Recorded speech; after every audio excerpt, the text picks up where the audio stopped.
besar kalangan kaum muslimin, tidak hanya di negeri ini, bisa juga di tempat-tempat yang lainnya, alergi dengan istilah tersebut. Pembahasan yang tatkala didengar oleh orang-orang yang tidak mengerti atau jauh dari ilmu, mungkin pembahasan ini akan menaikkan darah atau menjadikan amarah. Selain juga sebagian mungkin bertanya-tanya, ada apa kok pembahasan itu dilaksanakan dan semacamnya. Wallahu ta'ala a'lam. Yang jelas, tidaklah kita membahas ini melainkan untuk semata-mata ilmu. Untuk semata-mata ilmu. Dan agar kita tidaklah berbicara melainkan dengan ilmu. Allah Subhanahu wa taala mengatakan, "Wa la taqfu ma laysa laka bihi 'ilmun, inna as-sam'a wal basara wal fu'ada kullu ulaika kana 'anhu mas'ula." Dalam surah Isra. Dan jangan kalian gampang-gampang mengucapkan ini dan itu yang kalian tidak punya ilmu tentangnya. Sesungguhnya pendengaran kalian, penglihatan kalian, dan hati yang memunculkan itu semuanya akan dimintai pertanggungjawaban oleh Allah Subhanahu wa taala. Maka dari itu Allah pun mengatakan pula, "Ma yalfidhu min qawlin illa ladayhi raqibun 'atid." Tidaklah ada yang berucap dari lisan seorang melainkan ada pengawas yang siap mencatatnya, yaitu raqib dan 'atid. Dalam surah Qaf. Ikhwani fillah rahimani wa rahimakumullah. Maka dari itu, sebagai insan yang cinta kepada ilmu, maka semua adalah bukan sesuatu yang tabu untuk kita bahas. Ya, semua adalah untuk apa yang ingin kita miliki sebagai sebuah panduan tentang ilmu. Kalau dalam bahasa ilmiah, ilmu itu by data. Ilmu itu by data. Kalau tidak ada data, yang bukan ilmu, maka dia adalah prasangka. Yang Allah katakan, "Inna dhanna la yughni minal haqqi syai'a." Sesungguhnya praduga itu tidak akan mengantarkan seorang kepada kebenaran sedikit pun. Maka dari itu, tidak seyogyanya seorang muslim mengatakan, "Cara ini katanya dan katanya." Tidak. Mana dalilnya? Mana datanya? Karena kalau kita berbicara pada sisi aspek ilmiah, maka urusan agama ini harus lebih ilmiah. Kesalahan terhadapnya, atau kesalahan pemahaman, atau kesalahan karena data terhadapnya, bisa jadi tidak hanya membawa dampak buruk dunia, tetapi juga membawa dampak buruk di akhirat nanti. Ikhwani fillah rahimani wa rahimakumullah. Sering dalam kajian saya ditanya tentang Wahabi. Ustaz, menurut Ustaz apa itu Wahabi? Saya paham, ini pertanyaan pancinya. Atau mungkin jujurlah, oke, orang itu mungkin dia tidak paham. Tetapi untuk meredakan suasana dan tidak menimbulkan gejolak, justru ini memberikan ilmu yang manfaat, maka proses menjawabnya gampang. Wahabi itu dari kata-kata al-wahhab. Saya nggak membahas orangnya, nggak membahas sekte ini apa. Ini beliau pakai. Kalau pertanyaan apa itu Wahabi, jadi yang itu harus bisa menjawab dari sini. Wahabi itu adalah kata-kata yang diambil dari kata al-wahhab. Al-wahhab itu adalah salah satu dari Asmaul Husna. Kalau Anda mempelajari Asmaul Husna, maka Anda akan mendapatkan namanya Al-Wahhab. Ya, yang artinya yang Maha memberikan karunia. Al-Wahhab. Siapa itu? Allah Azza wa Jalla. Nah, terus bagaimana dengan Wahabi? Yang itu ada ya nisbah di situ. Wahabi ada ya-nya di belakangnya. Maka yang nisbah adalah pengikut. Artinya Wahabi pengikutnya Allah. Artinya Wahabi adalah orang-orang hamba-hambanya Allah yang betul-betul menghamba kepada Allah, yang mentauhidkan Allah dan tidak berbuat syirik kepada Allah Subhanahu wa taala dengan satu apapun. Itulah dia Wahhabi. Ya, pengikutnya Allah, hambanya Allah, tunduk patuh kepada syariat Allah Subhanahu wa taala. Maka kalau ini saya adalah seorang Wahhabi. Maka kalau ini seluruh kaum muslimin adalah Wahhabi. Kalau seandainya Wahhabi ini adalah sesuatu ajaran sesat, maka berarti Islam itu sesat. Ini jawaban baidana yang pertama dan tidak bisa disangka. Ya, jadi nggak perlu turun pada emosi dan yang lainnya. Dan ini menenteramkan. Oh, berarti Wahhabi itu ahli tauhid. Dan Islam itu mengajak kepada tauhid. Qul huwallahu ahad, Allahus samad, lam yalid wa lam yulad wa lam yakul lahu kufuwan ahad. Ayat yang menyatakan tentang tauhid dan mengantarkan kepada makna tauhid yang sebenarnya, yang kata Rasulullah SAW, hamba yang membaca ini dan berarti hamba yang betul-betul memahami dan mengenal Tuhannya. Ya. Apa itu qul huwallahu ahad? Qul, katakanlah Allah itu esa, tidak berbilang, tidak berjumlah 2, 3 atau semacamnya. Allahus samad, esanya Allah as-samad, maha sempurna, sehingga tak membutuhkan yang lainnya. Kesempurnaannya tertinggi, tidak ada yang melampauinya. Sehingga lam yalid wa lam yulad, Allah tidak beranak dan tidak pernah diperanakan. Wa lam yakul lahu kufuwan ahad, dan tidak ada yang sama, tidak ada yang setara dengan Allah Subhanahu wa taala. Maka mustahil seorang Wahhabi menyamakan Allah dengan makhluk atau mengantarkan makhluk kepada derajat Tuhan, anda dengan dikultuskan atau semacamnya. Ini enak kalau kita bahas seperti ini, ya. Ini subhanallah indah kalau kita bahas seperti ini. Yang jelas, kalau ada tuduhan yang macam-macam dan yang lainnya, Rasulullah SAW mengatakan, sebagian disebutkan oleh Imam An-Nawawi dalam kitabnya Al-Arba'in An-Nawawiyah, al-bayyinatu 'ala al-mudda'i wal halfu 'ala man ankara.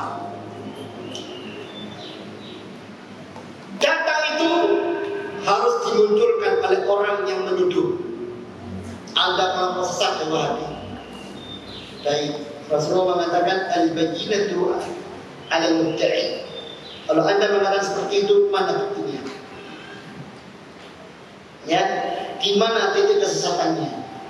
Tunjukkan pada dia. Pokoknya ada frasa seperti ngapunten. Assalamualaikum.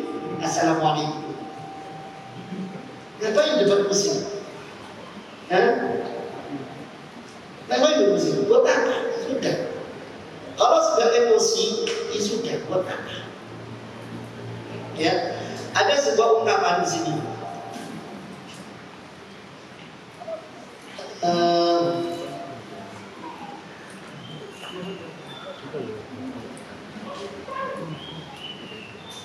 Iya, ada sebuah cerita bagus tentang kejadian tentang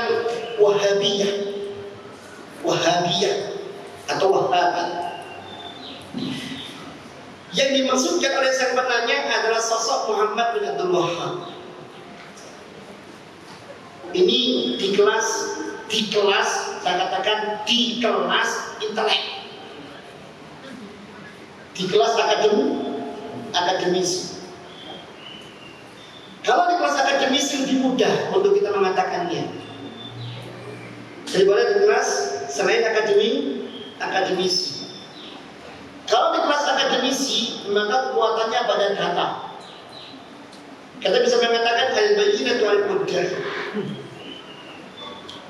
Al-bayyinatu 'al-mudda'i. Orang yang menuduh harus datangkan datanya. Ya. Ada penuduh yang sesat, ya, datanya mana? Yang jelas, wal halfu 'ala man ankara. Orang yang mengingkari tuduhan tersebut dia bersumpah bahwasanya tuduhan tersebut tidak benar. Kita katakan tuduhan tersebut tidak benar. Sekarang datangkan buktinya. Ini. Ya, paling-paling pokoknya mayoritas. Nah, ini. Mayoritas. Yang perlu dibahas di sini, Ikhwan. Antum silakan tanya ustaz siapa saja, suruh bahas siapa itu as-sawadul a'zam. Itu penting. Catat itu. Mungkin panitia perlu untuk mendengar ya. Siapa itu as-sawadul a'zam yang disebut oleh Rasulullah sallallahu alaihi wasallam. Ini ungkapan as-sawadul a'zam belum pernah dibahas dimanapun, atau mungkin pernah dibahas cuma saya nggak tahu. Tapi saya banyak cari di YouTube belum dibahas ini. Siapa itu as-sawadul a'zam? Karena mereka membantah kelompok Wahabi sesat karena nggak sesuai dengan as-sawadul a'zam. Saya nggak menyebut istilah yang lain. Ya, as-sawadul a'zam. Ini penting untuk masalah keilmuan kita. Karena ini kayaknya jarang dibahas ini. Siapakah itu as-sawadul a'zam yang mulia yang dimuliakan oleh Allah Subhanahu wa taala? Ya. Baik, itu di bab lain. Nah, di Maroko itu ada sebuah universitas, yaitu Universitas Islam. Bayangkan, ini kampus. Enaknya kampus itu gak jotos-jotosan. Kampus itu kalangan akademik, kalangan cerdik pandai. Ya, yang dimunculkan adalah kekuatan dalil dengan hati yang bersih, tidak emosi. Ada sebuah kisah dialog antara Syekh Muhammad bin Sa'ad Asywaimi, seorang ulama yang di Saudi yang diutus ke sana untuk mengajar, menjadi dosen di salah satu universitas Islam di Maroko. Ketika beliau tiba di sana, lalu kemudian beliau berkenalan dengan yang lainnya, ngajar dan yang lainnya. Di waktu senggang duduk, terjadilah obrolan yang memunculkan sebuah dialog. Dialog ini kemudian dicatat. Ada manfaat besar dari dialog tersebut.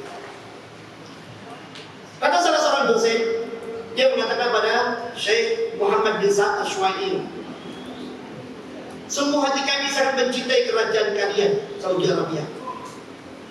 Demikian pula dengan jiwa-jiwa dan hati kaum muslimin sangat condong kepadanya. Di mana setiap kaum muslimin ingin untuk pergi ke sana dan melaksanakan ibadah di sana. Akan tetapi kedekatan hati kami ada sebuah jarak yang membuat kami itu tidak bisa untuk lebih dekat kepada kalian, yaitu mazhab kalian, mazhab Wahabi. Mazhab kalian, mazhab Wahabi. Ya.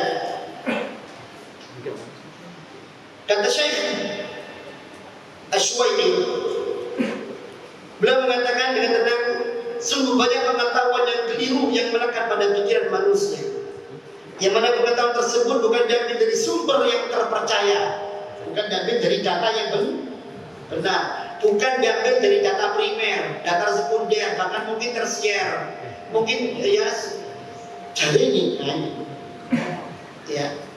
Apalagi dalam pendekatan metodologi ilmiah, ya, pengetahuan lokal atau pengetahuan yang merebak itu bisa menjadi data walaupun bukan data primer. Akan tapi sering dijadikan data primer oleh pelaku-pelaku akademisi. Ini yang salah. Ya, ini yang salah. Makanya kata beliau, karena mengambil dari sumber-sumber yang tidak bisa dipercaya, yang mungkin kalian pun mendapatkan berita-berita itu secara tidak tepat dalam masalah ini. Baiklah, kata beliau, agar pemahaman kita bersatu, maka saya minta kepada kalian dalam diskusi ini mengeluarkan argumen dan sumber-sumber yang terpercaya yang saya rasa di Universitas Islam Maroko ini terdapat perpustakaan yang memadai dan banyak ilmu Islam di situ, termasuk tentang masalah siapa itu Wahabi. Ya. Dan kita menuju ke sana tanpa emosi. Kata setuju. Ya. Dia merasa seperti sudah di atas angin. Setuju. Ya. Oke. Kemudian kata Syekh ini, baik, mari kita bertawakal kepada Allah Subhanahu wa taala menyelesaikan masalah ini. Kata dosen itu, oke, pertama kita ambil sebuah fatwa. Ya, fatwa yang menyatakan tentang firqah sesat. Di situ ada dalam kitab Al-Mi'yah, yang ada sebuah kitab Al-Mi'yah yang ditulis oleh Imam Al-Wansharisi. Al-Imam Al-Wansharisi, kitabnya namanya Al-Mi'yah. Boleh menyebutkan bahwasanya Imam Al-Lahmi ini ulama-ulama terdahulu, ya. Pernah ditanya tentang satu negeri yang di situ banyak orang-orang Wahhabiyun.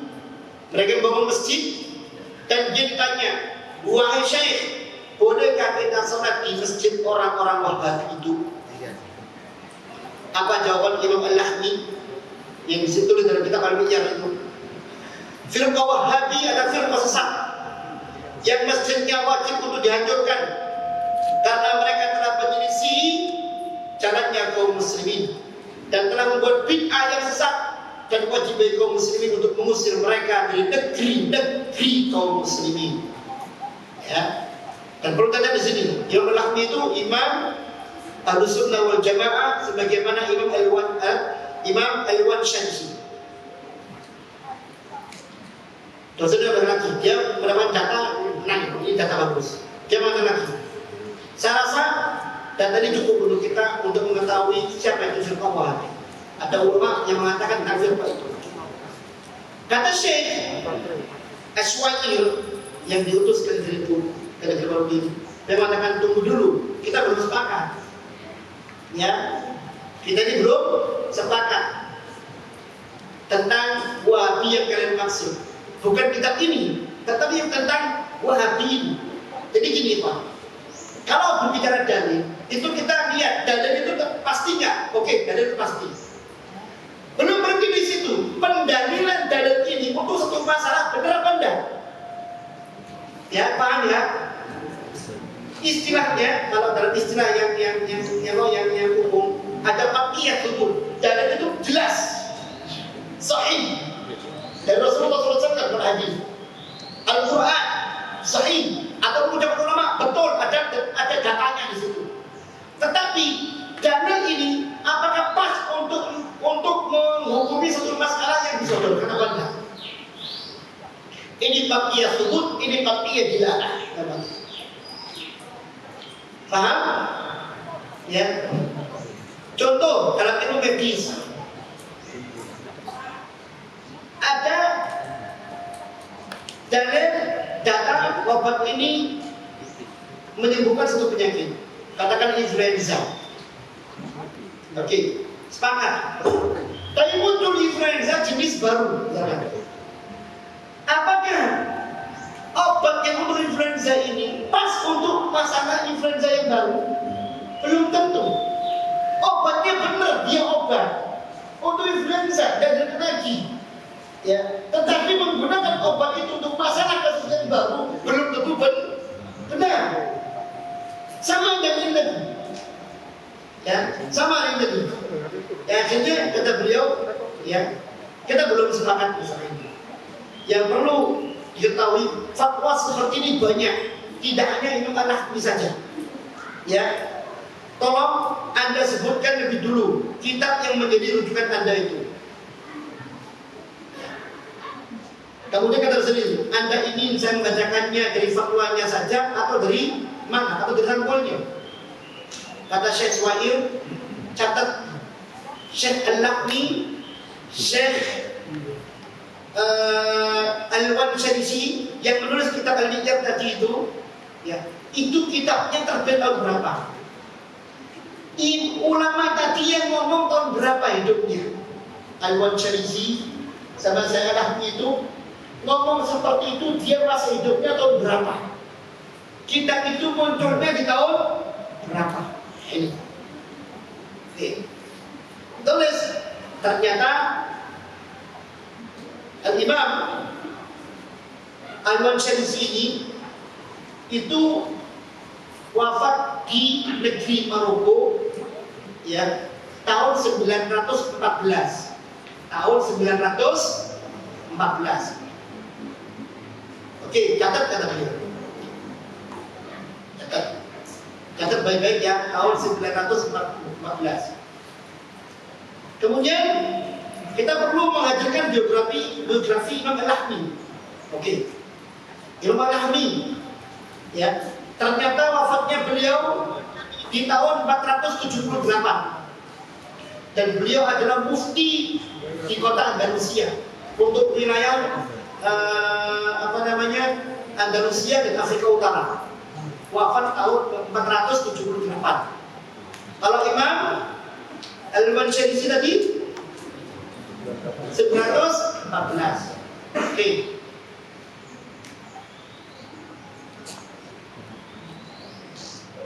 Kemudian kata Syekh, catat ya. Kata beliau lagi, wahai para masyayikh, Anda lihat tahun yang ada dari ulama-ulama tersebut. Saya bertanya kepada Anda semuanya, apakah mungkin ada ulama yang memfatwakan tentang kesesatan suatu kelompok yang belum datang? Kecuali kalau ada wahyu. Syekh Muhammad bin Abdul Wahhab tahun 1115.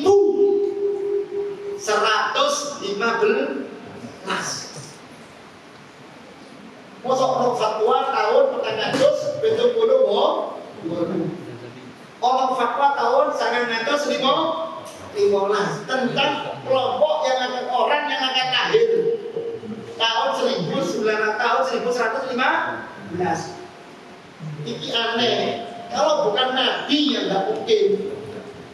Yang jelas Syekh Al-Lahmi Al-Mansharizli bukan nabi. Berarti yang dimaksud oleh dua orang itu bukan Syekh Muhammad bin Abdul Wahhab. Siapa yang dimaksud? Ya generasi sebelum mereka. Sebelum Al-Imam Al-Mansharizli dan Imam Al-Lahmi. Sehingga keberadaan itu bisa disoroti zamannya. Pergerakan mereka, pemahaman mereka bisa disoroti di zamannya. Ya. Akhirnya dibukalah lagi kitab Al-Firaq fi Shimal Afrika. Sekte-sekte yang ada di Afrika Utara yang ditulis oleh Al-Farabi, seorang kebangsaan Perancis.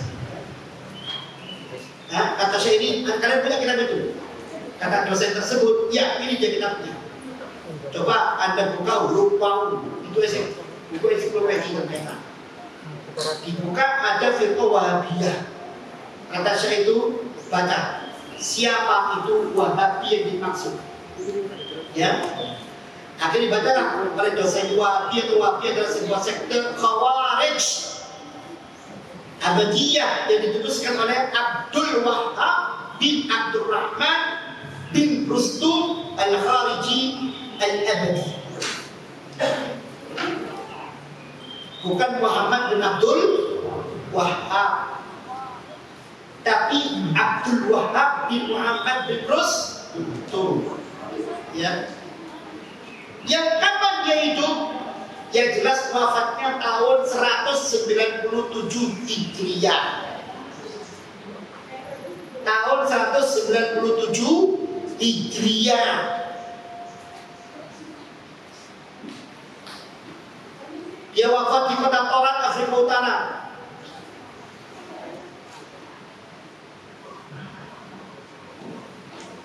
Firqah Wahabiyah itu yang disebutkan oleh ulama itu mengambil dari nama Abdul Wahhab ini. Kenapa dikatakan sesat? Karena dia memiliki pandangan mengkafirkan kaum muslimin dan mengatakan tidak ada salat dan semacamnya. Ya, pokoknya selain kelompoknya kafir, bahkan dibunuh. Nah,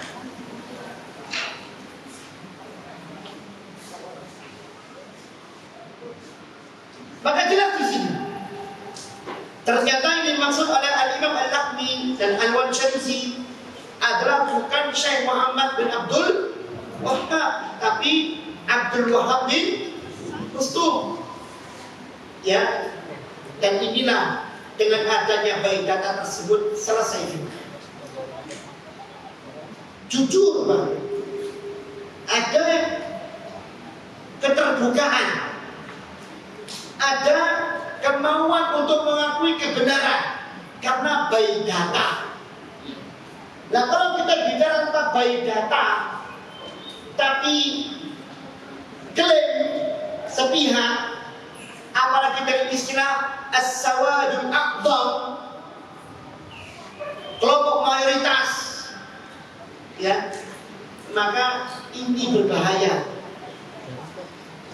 Yang namanya al-haq tidak bisa diukur dengan namanya jumlah, kuantitas, tidak. Namanya al-haq diukur dengan kualitas data itu sendiri. Kualitas data itu sendiri. Ya. Makanya kata Abdullah bin Mas'ud, al-jama'atu ma wafaqa al-haqqa walau kunta wahda. Orang sering mengklaim Ahlus Sunnah wal Jamaah. Orang sering mengklaim Ahlus Sunnah wal Jamaah, tapi tidak paham itu apa Ahlus Sunnah wal Jamaah. Bahkan anehnya Ahlus Sunnah wal Jamaah sering menuding Ahlus Sunnah, sering menuduh kelompok-kelompok yang menjalankan sunnah. Yang jenggot ini sunnah dikatakan ekstrim, yang keracing-keracing itu dikatakan ekstrim. Ya, ekstrim kok ekstrim. Ini berarti minum ini.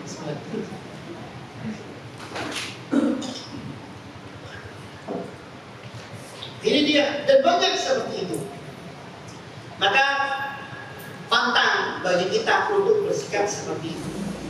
Tenang, tawadhu, dan minta dalil.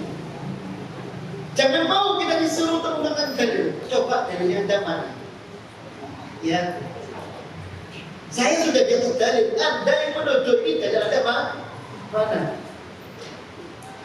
Makanya kata Abdullah bin Mas'ud, kalau memang betul-betul ini jadi Ahlus Sunnah wal Jamaah, ya, yang namanya jamaah itu adalah ma wafaqal haqqa walau kunta wahda. Engkau mencocoki yang benar dengan data yang benar walaupun engkau sendirian. Walaupun engkau sendirian. Tidak ada dalam payung organisasi, tidak dalam sekat-sekat sekte tertentu, tidak. Ya. Kita bisa tampil dari kelompok keluarga merah, dari kelompok keluarga kuning, dari kelompok keluarga biru, hijau, abu-abu, silakan. Ya, itu case kita, asal muasal kita. Ya. Akan tetapi ingat, mindset kita berislam harus satu. Mana datanya? Adakah dalilnya? Setelah itu, apakah dalil ini sesuai dengan petunjuknya apa tidak? Ya. Ini baru, ya. Baik, oke, ini satu kisah. Sekarang kita akan melihat siapa itu Syekh Muhammad bin Abdul Wahab.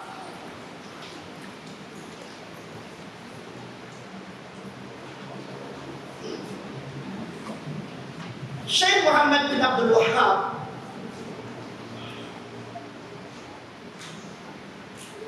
adalah seorang ulama dari negeri Najd. Najd itu kalau Anda melihat Jazirah Arabia, maka Anda lihat Jazirah Arabia itu dari utara ke selatan itu bagi dua. Wilayah Najd yaitu timur, wilayah Hijaz yaitu wilayah barat. Itu mereka bagi seperti itu, Najd, Hijaz, seperti itu. Ya, beliau lahir pada tahun 1115 Hijriah atau tahun 1703 Masehi di kota yang namanya Uyainah atau di daerah namanya Uyainah, Saudi Arabia. Ya.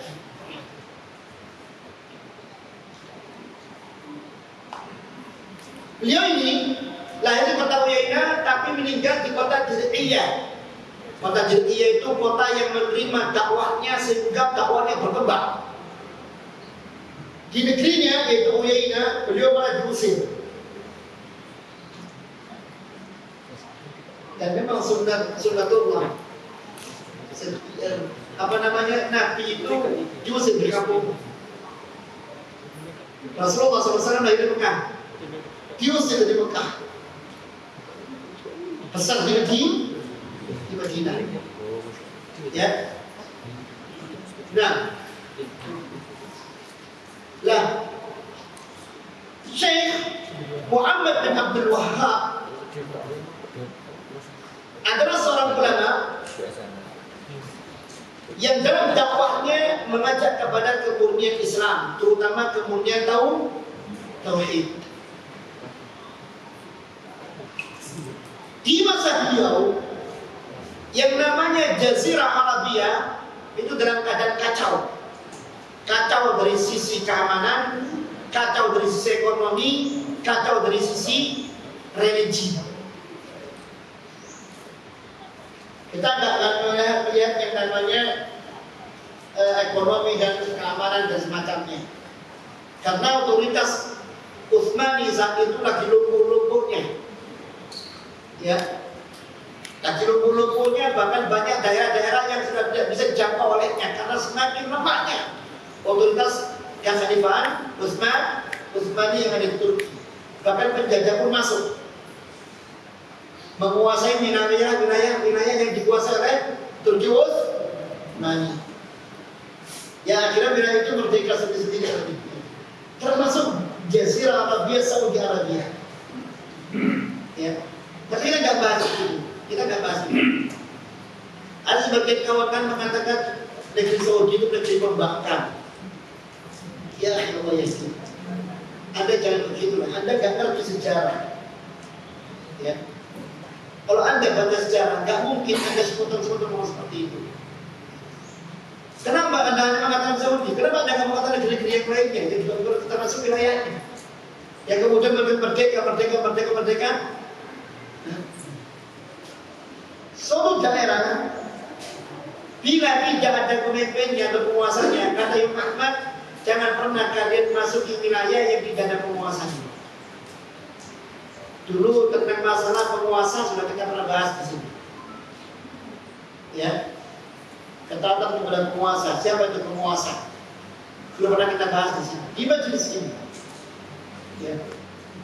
Dan di antara wasiat para ulama, jangan pernah memasuki wilayah yang di situ tidak ada tuannya, tidak ada penguasanya. Artinya apa? Wilayah itu wilayah rawan. Kalau wilayah itu tidak ada penguasanya, maka yang muncul siapa? Penguasa begal. Ya, penguasa begal. Rawan terjadi perampokan, pembegalan, pembunuhan dan semacamnya. Ya. Maka bersyukurlah Anda tinggal atau kita tinggal di negeri yang ada penguasa. Walaupun penguasa itu zalim, nanti bisa dia minta pada panitia masjid ya, panitia kajian ini. Atau siapa yang mengadakan itu bisa diambil filenya. Kita tolong sharekan tentang bagaimana kita bersih pada penguasa. Kembali kepada dakwah Syekh Muhammad bin Wahhab ini. Kacau, semuanya kacau. Ya, termasuk dalam masalah akidah kacau. Orang banyak menyembah kubur, menyembah pepohonan, menyembah orang-orang yang mengaku keturunan. Keturunan siapa? Rasulullah Muhammad SAW. Punya, ya. Orang berdasar ke kuburan, berdasar ke pepohonan dan semacamnya. Banyak saat itu. Artinya lafaz Allah hanya lafaz tanpa makna dan hakikat pemahaman dan pengamalan tentangnya. Maka beliau tampil sebagai sosok yang memperbaharui akidah umat saat itu. Ketika beliau diusir dari kampungnya, beliau pergi ke tempat Malik ibn Su'ud. Tempat Malik ibn Su'ud. Siapa Malik ibn Muhammad bin Su'ud? Muhammad bin Su'ud. Siapa itu Muhammad bin Su'ud? Muhammad bin Su'ud ini adalah salah satu pemimpin kabilah wilayah tertentu di Jazirah Arabia, yang dia ternyata memiliki kekuatan yang luar biasa untuk menyatukan wilayah Jazirah Arabia. Dakwanya diterima oleh Muhammad bin Su'ud. Ya, Muhammad bin Su'ud mengatakan ini dakwah yang benar, harus kita dakwah. Islam. Saya tidak membutuhkan apa-apa. Saya ingin dakwah ini sampai pada umat. Silakan Anda berbuat. Didampingilah Muhammad bin Wahab ini oleh Muhammad bin Su'ud. Muhammad didampingi oleh Muhammad. Satu Muhammad yang tampil dari sisi syariatnya, satu Muhammad yang tampil dari sisi keamirannya, yang berani orangnya, berani. Ya, dan dukungan saat itu besar. Makanya saya katakan tadi, kalau kita Islam ini dibagi 3 kekuatan utamanya: mujahid, muallim, munfiq. Ini disebutkan oleh Rasulullah SAW dan hadis ini diriwayatkan Muslim dari Abu Hurairah. Ya, mujahid, muallim, munfiq. Orang yang berjuang membela agama ini, orang yang ngajari umat tentang agama ini, orang yang menerbangkan hartanya untuk agama ini bangkit. Klop, ya, klop. Kalau ini muncul, subhanallah, muncul mujahid, muncul mu'alim, muncul orang-orang munfiq yang menerbangkan harta ini. Jadi akan berpeluang amat besar dengan besar. Sebagaimana terjadi pada masa itu. Muhammad bin Abdul Wahab ketika dakwahnya diterima oleh Muhammad bin Su'ud, maka dakwah ini digunakan untuk menyadarkan kaum muslimin kepada akidah yang benar. Dan ketika mereka sadar menerima dakwah ini, maka terjadilah perluasan wilayah. Siapa menolak dakwah ini, maka persis seperti rasanya Rasulullah Muhammad sallallahu alaihi wasallam. Ya, sampai terjadi penaklukan wilayah-wilayah kabilah-kabilah tertentu, ya, sampai meluas, sampai ke Riyadh, sampai terjadilah negeri Saudi Arabia sekarang. Orang yang dalam khurafat tumbang, penjajah yang dompleng pada orang yang khurafat tumbang. Kenapa kok muncul istilah gerakan Wahabi? Istilah ini mengadopsi dari istilah yang diucapkan oleh penjajah saat itu. Karena mereka kondisinya terdesak oleh gerakan kaum Wahabi ini, yang mereka bertauhid, orang harus bertauhid teman. Tidak ada yang takuti kecuali antum mau perbaiki umat mulai dari tauhid. Antum mau mulai perbaikan kondisi umat mulai tauhid. Semua yang mulai tauhid. Kaitkan hati orang ini dengan Allah. Allah itu milik Anda. Hei, Allah itu menguasai Anda. Allah itu menghancurkan Anda. Allah itu menolong Anda. Anda bersama Allah. Ya. Makanya ketika Allah mengutus Musa dan Harun alaihi wassalam kepada Fir'aun, ya, apa kata Allah? Idhab, pergilah engkau kepada Fir'aun, fa innaka bi'ayunina.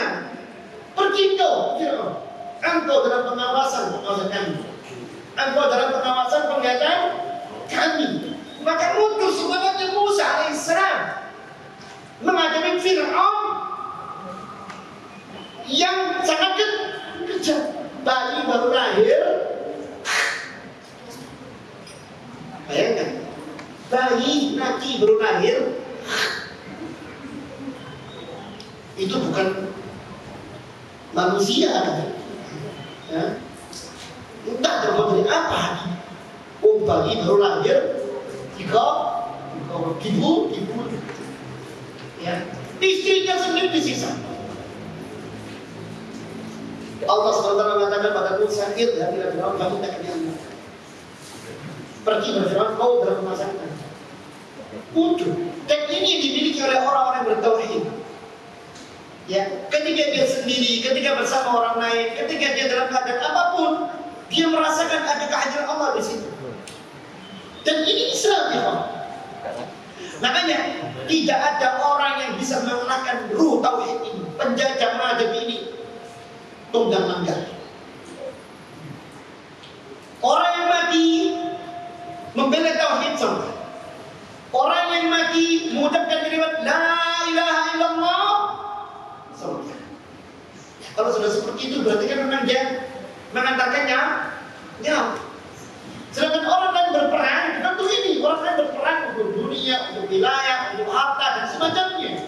Dan ini hina di mata orang-orang yang bertauhid.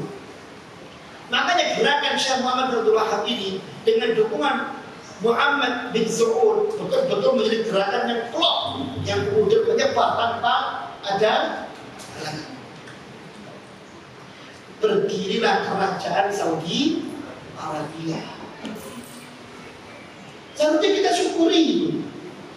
Saya kadang-kadang kalau ada orang-orang ngomong, dia kok transfer itu orang itu. Ngomong masalah wahabi, mas ngapunten sampai dulu terima kasih pada wahabi. Kok bisa? Kata Allah, la yashkurinna man la yashkurinna. Tidak ada orang yang dikatakan bisa bersyukur kepada Allah, orang yang tidak berterima kasih kepada manusia. Sampai dulu dari hasil riwayatnya perjuangannya Syekh Muhammad bin Abdul Wahhab. Mustahil. Sudah angin. Ya, mustahil. Anda bisa menjalankan umroh nyaman, tenang, tentram, ya, fasilitas mewah. Tapi kan kita dicari pajak. Gimana negara nggak ada pajak? Di negeri Anda sendiri dari pajak ini, pajak itu nggak perlu. Baru negeri Saudi kalau pajak ini pak udah perlu. Ya adil lah Anda, adil, harus adil. Ya, bersyukur, alhamdulillah. Jangan kemudian kita maaf ya, kadang-kadang apa ya? Karena sudah a priori terdahulu, akhirnya ya sudah. Ya kamu itu hilang sudah. Ya, dia melihat kebenaran, gak jaga kebenaran. Kenapa? Dia sudah melihatnya sebagai sesuatu yang negatif dulu. Nah, untuk melihat orang tidak. Ya, Astagfirullahaladzim. Tapi itulah dia Syekh Muhammad bin Wahhab, sosok pembaharu. Singkatnya seperti itu. Sosok yang dengan gerakannya, dengan dakwahnya berdirilah negara Saudi Arabia. Makanya Syekh Muhammad bin Saud, ya, kata-kata Saud itu Saudia. Ya, itu kata seperti Saudi itu Saud. Makanya tidak akan pernah melupakan jasanya Syekh Muhammad bin Wahhab. Selain itu jasa beliau juga ini adalah kemurnian Islam. Semua mengakui, semua orang mengakui, lawan pun mengakui. Saya bacakan, ya.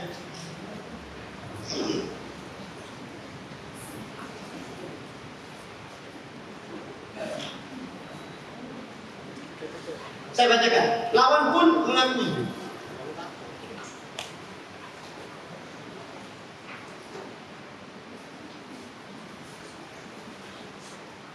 Sambil dari pertama dulu, ulama besar Saudiyah yang menjadi rujukan orang-orang Indonesia.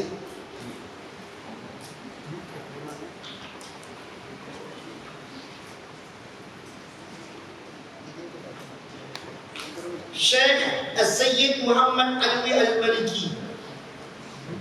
Anda kalau tanya kepada orang Indonesia, kenal Syekh di Indonesia ini, tempatnya ya dekat-dekat Batu. Jangan mengatakan kita batu. Diajarkan di situ karena dianggap buku ini paling bagus. Padahal sudah ada yang meluruskan kitab ini. Artinya bantahannya. Hadi mafahim dan kitab-kitab yang lain yang mengoreksi buku ini. Tapi apa buku ini sudah.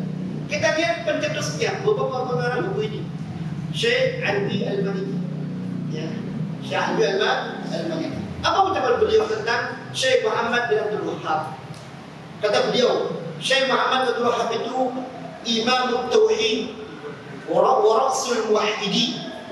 Beliau adalah Imam Tauhid, pemimpin Imam Tauhid, dan bahkan beliau adalah pemimpin para ahli Tauhid. Ini pujian, ya, pujian ini. Anehnya, Syekh Al-Maliki ngomong seperti ini, yang memuji Syekh Muhammad bin Abdul Wahhab, banyak di antara mereka yang mengagungkannya tidak mau mengikuti ucapannya. Ucapan ini dari kata seorang ulama kelahiran seorang ulama di negeri Mekah, kota Mekah, yang menjadi rujukan orang-orang lainnya, mengatakan Syekh Muhammad bin Abdul Wahhab adalah Imam Tauhid, bahkan Rasul Muwahhidin. Dia adalah Imam Tauhid, bahkan pemimpin orang-orang bertauhid. Subhanallah. Ya. Ada lagi ulama yang lain mengatakan, salah satunya Syekh Muhammad Rashid Ridha. Syekh Muhammad Rashid Ridha mengatakan bahwa Syekh Muhammad bin Abdul Wahhab adalah seorang mujaddid Islam di negeri Najaf, dalam mengembalikan penduduknya dari kesyirikan dan bid'ah yang merajalela kepada tauhid dan sunnah. Ini tulis oleh Syekh Muhammad Rashid Ridha dalam Tarikhul Imam Muhammad bin Abdul Wahhab, dalam Tarikh Al-Imam Muhammad Abdul. Saya pun tidak mengatakan menganjurkan kepada Anda untuk membaca bukunya Syekh Muhammad Abdul, tidak. Tapi kita lihat bagaimana orang-orang itu mengatakan tentang Syekh Muhammad bin Abdul Wahhab. Ya. Kita ngambil literasi dari orang yang lain, literasi jalur ini, tapi dari orang yang lain yang sering berseberangan, memuji mereka. Ya.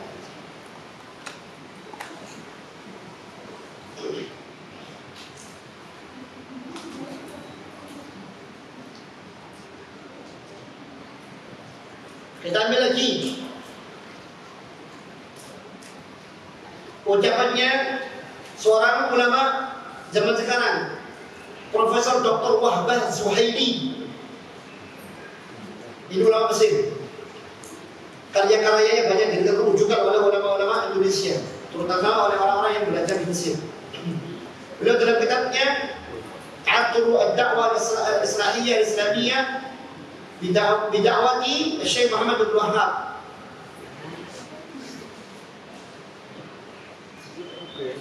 Beliau mengatakan sebagai dinukil oleh beliau mengatakan Syekh Muhammad bin Wahhab adalah seorang pemberani yang menyerukan kebenaran, dai terbesar dalam perbaikan,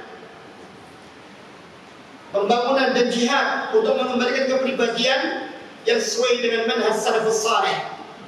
Insyaallah. Ya. Bahkan kata Profesor Dr. Wahbah Zuhaili, Syekh Muhammad bin Wahhab ini adalah Za'imun Nahdlatul Diniyah Al-Islahiyah Al-Muntazar. Bayangkan itu. Beliau adalah pemimpin kebangkitan agama, yaitu kebangkitan Islam, dan memimpin kebangkitan perbaikan Islam yang betul-betul dinantikan saat itu. Kacau ada munculnya dakwahnya sungguh sangat membuat perbaikan Islam. Kekacauan redup, persatuan terjadi, ya, sehingga ekonomi pun tumbuh. Maka lahirlah kerajaan Saudi Arabia yang sekarang kita nikmati pula sampai sekarang ini. Ya, orang bisa belajar di sana tenang. Bahkan bantuannya pun banyak mengalir di negeri ini. Ya, bantuan-bantuannya banyak banget di negeri ini. Dan mereka kalau bantu nggak mau pakai media, masa? Anda tahu ketika Aceh itu tsunami, berapa yang digelontorkan itu? Ya, dan saya menjadi saksi ketika dari mengalir ke Aceh, sebagian mengalir ke daerah yang lain, termasuk di daerah Laren, Lamongan, tempat penduduk atau desa yang kena hantaman sungai Bengawan Solo, harus direnovasi tempat yang baru. Itu diambil dari daerah itu. Kemudian ngomongi api, Allah, ya, jangan ikhwan, ayolah belajar. Ya, apa salahnya orang itu beribadah kepada Allah dengan tauhid? Apa salahnya orang itu mengingatkan Anda dari perbuatan syirik? Ya, orang yang mencercanya karena nggak paham tauhid. Orang mencercanya biasanya adalah orang-orang yang masih berkelima dengan kesyirikan. Sudah, kalau memang kita jujur, ya, memang benar dakwahnya memberantas semua kesyirikan. Dan memang harus diberantas. Tidak bisa kita dalam kesyirikan itu akur, tidak bisa ikhwan. Ya, aku mau akur dalam kesyirikan tidak bisa, mustahil. Wallahi mustahil. Aneh. Kalau ada orang akur dengan kesyirikan, aneh. Wallahi aneh.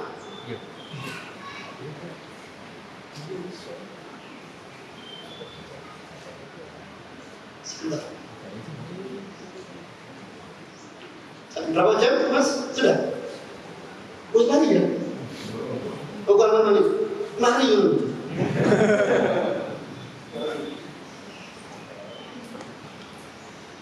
Baik.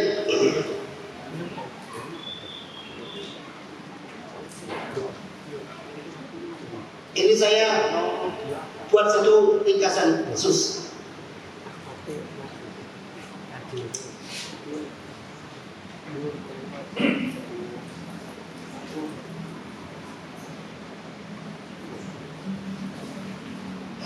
Baik.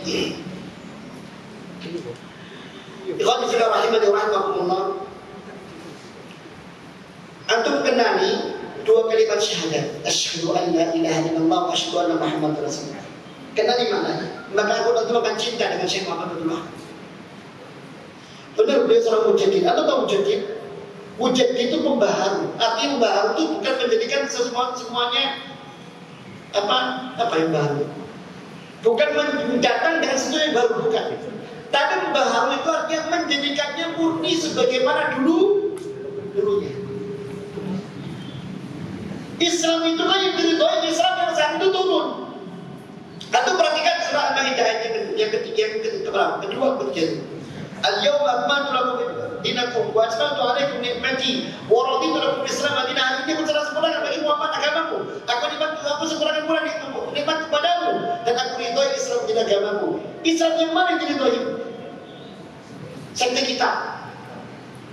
Tarikat. Tidak. Islam yang saat itu turun kepada Rasulullah SAW, yang dijalankan Rasulullah dan para sahabatnya, yang akhirnya Malik mengatakan, "Faman lam yakun yawma idzin dina fala yakun yawma dina." Apapun yang saat itu bukan termasuk bagian Islam, hari ini nggak bisa dipaksa-paksa masuk bagian Islam. Jangan diajarkan. Intinya adalah tauhid dan ittiba. Dan ini diajarkan oleh Syekh Muhammad bin Abdul Wahhab. Makanya dikatakan beliau mujaddid, seorang pembaru, mengajari umat agar kembali ke masa yang lampau. Bagaimana tauhidnya? Lihat tauhidnya lampau. Bagaimana tidaknya? Lihat bagaimana mereka. Seperti itu mujaddid. Bukan kemudian pembaru, model baru, modern. Tidak, ini malah bid'ah. Ya, malah bid'ah. Ya, menjadikan baru lagi. Makanya segala apapun ya yang berbau kesyirikan, apapun itu dengan istilah kearifan lokal, benar. Dalam tinjauan ilmu studi agama sekarang nggak boleh ada menjustis. Ya, oh, Anda nggak boleh ngomong syirik, itu kearifan lokal. Loh, berarti Rasulullah salah dong. Ya, katakan syirik. Ya, katakan syirik. Kalau begitu kapan umat yang kata? Katakan. Di zaman Rasulullah juga Rasulullah menghadapi orang menyembah matahari, bulan, ya. Ada yang menyembah pembawa, ada yang menyembah manusia, ada yang menyembah mereka, ada. Sampai Allah kata, "La tasjudu lisyamsi wa lil qamar wasjudu lillahi alladzi khalaqahunna in kuntum iyyahu ta'budun." Jangan kau sembah matahari bulan itu. Sembahlah Allah menciptakannya kalau kau benar-benar beriman pada Allah. Yang menyembah matahari bulan, yang menyembah malaikat dan nabi, Allah kata pada mereka, "Wala ya'murukum an tattakhidul malaikata wan nabiyina arbaba." Dan Allah belum pernah menyuruh kalian untuk menjadikan malaikat dan para nabi sebagai Allah selain Allah Subhanahu wa taala. Maka diberantas pula semuanya itu. Ya oleh Rasulullah, dan jejak-jejak ini diikuti oleh setiap kaum muslimin. Apalagi mereka mengaku tahu tauhid dan ingat, dengan tauhid kita bisa masuk surga. Dengan tauhid kita bisa masuk surga, bukan dengan salat kita yang banyak, bukan salat yang banyak, puasa yang banyak. Itu tanpa tauhid kosong melompong. Ya, tauhid, salatnya dengan tauhid, puasanya dengan tauhid, semuanya dengan tauhid. Landas utamanya tauhid. Rasulullah mengatakan rasul amri Islam. Wahai umat, pahami fondasi semua syarat agama Allah SWT ini, syarat Islam ini adalah tauhid. Tangan. Ya. Dan kita melaksanakan daurah seperti ini untuk berilmu, untuk mengenal siapa itu Syekh Abdul Wahab. Oh, ternyata beliau adalah seorang wahid. Masya Allah. Setiap orang bertauhid pasti akan mencintai orang yang bertauhid. Barakallahu fikum. Allah Ta'ala Adam. Sebenarnya ada banyak masalah yang ingin saya sampaikan di sini karena mungkin waktu. Dan mudah-mudahan berita tadi sekilas bisa memberikan makna yang jelas tentang siapa itu Syekh Muhammad Abdul Wahab. Dan sebenarnya butuh daurah khusus masalah ini. Dari mana datangnya? Ya, bagaimana sosok sepak terjangnya, apa dakwahnya, apa asal dakwahnya, ya. Kalau memang itu kemudian, cuma itu biasanya untuk kalangan akademis. Ya kita ikuti, kita dapatkan cuplikan-cuplikannya sudah alhamdulillah, insyaallah taala. Barakallahu fikum. Subhanakallahumma wa bihamdika, la ilaha illa anta, astaghfiruka wa atubu ilaik. Wassalamualaikum warahmatullahi wabarakatuh.